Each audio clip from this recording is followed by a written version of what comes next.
And for those who know, Kwayana got a lot of sons in Buxton. Oh yes. A lot of what? Godson. God, God's Oh, sons yes, or yes, God's yes. children. Yeah, Patrick Quite. French here. Uh, I was just trying to see if you can come back a little bit more to like the grassroots people in Buxton who were entrepreneurs and sort of ahead of their times. Like for instance, Procton, who Mm-hmm. used to make mattresses from with Coconut. fiber. Then there was a guy who used to make they call it the coffee man. And I think they had some other people making furniture. Would you have any insight into those, some of those people there or some of those small businesses that existed in Buxton in Thank those you very, early stages? thank you very much. Well, I talked about the blacksmiths, I talked about the blacksmiths. They were cabinet makers, they used to call them. One cabinet maker was Jimmy Wills on Buxton Little Walk. Yes. They Mm-hmm. had another cabinet maker at Public Road at the Morgans. Yeah. Okay. The cabinet maker would make chairs, tables, Yes. bed frames for the house, and that kind of thing, and put them on sale. And these people were living off of that. That was it. You had So, shoemakers. You had yes. Mr. Fox. Mr. Fox had a peg leg. He had a store just by opposite Rollo Lewis's, not a store, a shop, just opposite Rollo's photo studio. That is where Yes. he Okay. lived. Mr. Fox, he was a wise man. We had a thing named Buxton Improvement Association. What I'm talking about is grassroots people. Once a Yeah. week, we Explorers Hall and talk about anything. And these are not people with any certificate or anything. They're people, intelligent people who were interested in life and affairs and have to come and discuss it. Another shoemaker was Mr. Well, Mr. Gill was much later. Mr. Gill had been trained in England. Mr. Gill was a shoemaker who walked barefoot most of the time. Yes. And then we had Mr. Wilkins from Friendship, Mr. Austin. Mr. Austin had come, I think, from Hansgrove or somewhere like that. All these people, people I was in and out with from day to day. And they had the tailors, you had Mr. Burroughs, you had the public road, you had Mr. Boston. Mr. Boston was a Burbician. He was elderly and prized himself as a tenor singer.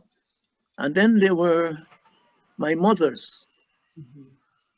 My mothers, I had a lot of mothers, like Mrs. Um, Jessie Booker. Remember Jessie Booker in that book? Dr. Beard? Yes. Yes. Jessie Booker. Yeah. I don't know Jesse I think Booker. her name is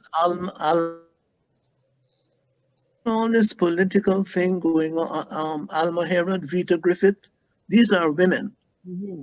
who run their households Right. and run the village and run the village politics as well. And if I am walking on the road and I see Mrs. Herod coming, she's going to stop me.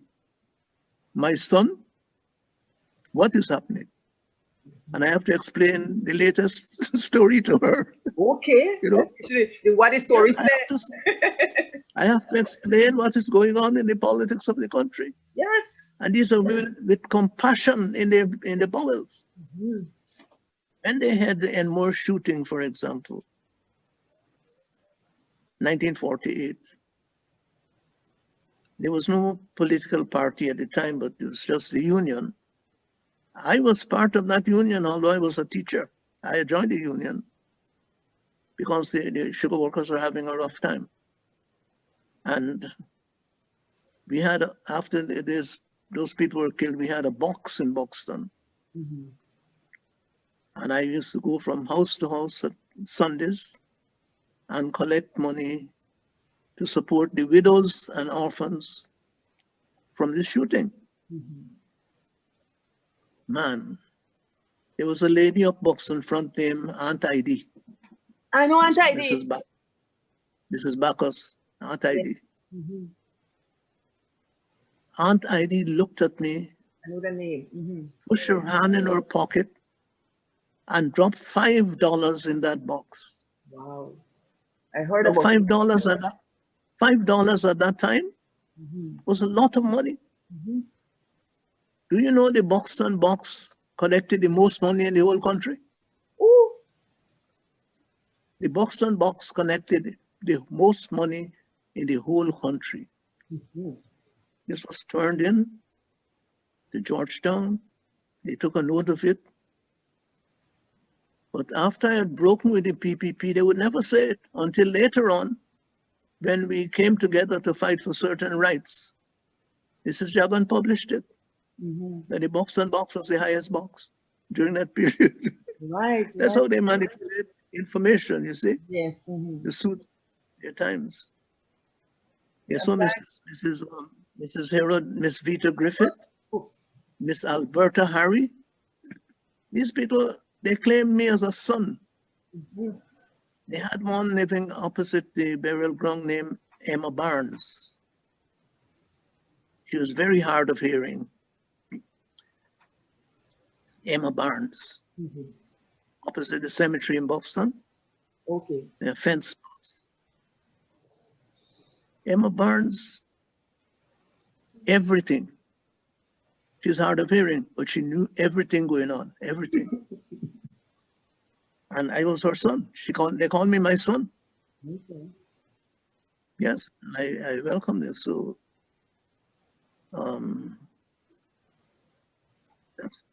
that's the kind of life we live. Those are my friends. You know, those are my friends. Thank you. Thanks, Kwayana. To give Kwayana a break, and you guys who have read the book, what are the takeaways that you got from this book? So let's talk. Yeah.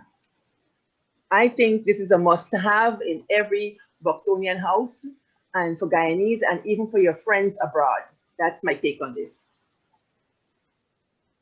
So if you want to speak, just raise your hand and go ahead. Mm-hmm. The book, I would say, you know, it's, as you said, it's a must-have. Yeah. And it gives an insight of various aspects of village life in Buxton and village people in Buxton. It touches from from the political, those who were political, to those who were business people, to those who were involved in agriculture. And it gives a lot of history, to put it that way. Yes. And it is a must-have. And along with that, there's another book, The Legend, Yes. which is a backup to Buxton in Print and Memory, which is more detailed. But The Legend also goes into not only Buxton, but into it relates to other villages, right? So, but without giving away much more information, right? I would say that persons need to purchase the book. You know, those who do not have it, and I have some for sale. Right. So Keith, tell us where we can purchase the book, because people are asking where can they buy the book. I've been putting your name on the internet saying that you are the person to contact. Email address is keasto2@gmail.com. KEAS2. K for Keith, Easto, number 2@gmail.com. EASTO. EASTO2. Okay, 2@gmail. All right. Telephone number 240-601-5785. 3892. Right. Oh, And but there are I know few the number. Tell me the number again. Me There- brain is so good. 240-601-892. 3892. And there are a few people I see online there that have purchased books. There's a gentleman there that purchased, that I see purchased only last week, Okay. you know. Keith, I didn't get to, Yes, I get 204-601. 38992. 3892. Mhm. Right. You see, quite I know these numbers by heart. This so my brain. Yeah. Yeah, could you put the info in the chat, please? Yes, I put it in the All chat. right, right. It's in the chat.